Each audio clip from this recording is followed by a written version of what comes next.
दोस्तों, क्या आपने कभी सोचा है कि भारत को सोने की चिड़िया क्यों कहते थे? यह सिर्फ कोई कहानी नहीं थी।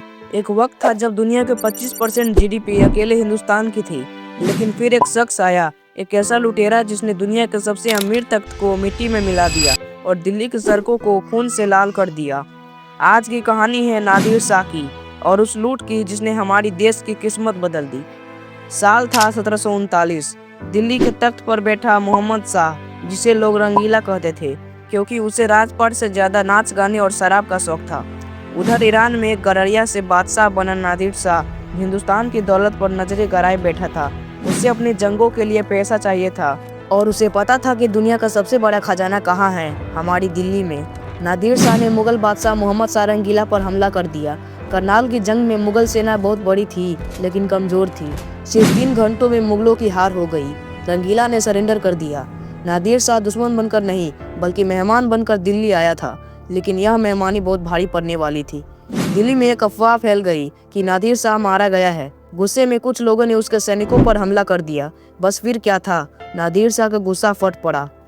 अगली सुबह वह चांदनी चौक की सुनहरी मस्जिद पर खड़ा हुआ और अपनी तलवार निकाल ली। यह इशारा था कत्लेआम का। अगले 6 घंटों तक सिर्फ चीखें थी। बच्चे, औरतें, बुजुर्ग, किसी को नहीं छोड़ा गया। कहते हैं 30,000 से ज्यादा लोग मारे गए और यमुना का पानी लाल हो गया। जब डर बैठ गया तब शुरू हुई इतिहास की सबसे बड़ी लूट, जिसने मुगल सल्तनत की कमर तोड़ दी। सबसे पहले नादिर शाह ने हाथ मारा तख्त ही तौस पर, यानी पीकॉक थ्रोन। इसकी कीमत उस वक्त ताजमहल से भी डबल थी। इसके बाद बारी आई दुनिया के सबसे अनमोल हीरो की। कोहिनूर और दरियाई नूर, सोने के सिक्के, हीरे मोती और हाथी खोर इतने ज्यादा थे कि लूटने वाले थक गए, लेकिन खजाना खत्म नहीं हुआ। कहते हैं ये लूट इतनी बड़ी थी कि ईरान लौटने के बाद नादिर शाह ने अगले 3 साल तक अपनी जनता से कोई टैक्स नहीं लिया। सोचिए, हमारी देश की दौलत ने पूरे ईरान का खर्चा 3 साल तक उठाया। दोस्तों, इस लूट ने मुगल साम्राज्य की कमर तोड़ दी, जिसका फायदा उठाकर बाद में अंग्रेजों ने हम पर कब्जा किया। आज हमारा कोहिनूर लंदन में है और हमारा तख्त है तौस गायब। लेकिन क्या आपको लगता है कि भारत दोबारा सोने की चिड़िया बन पाएगा?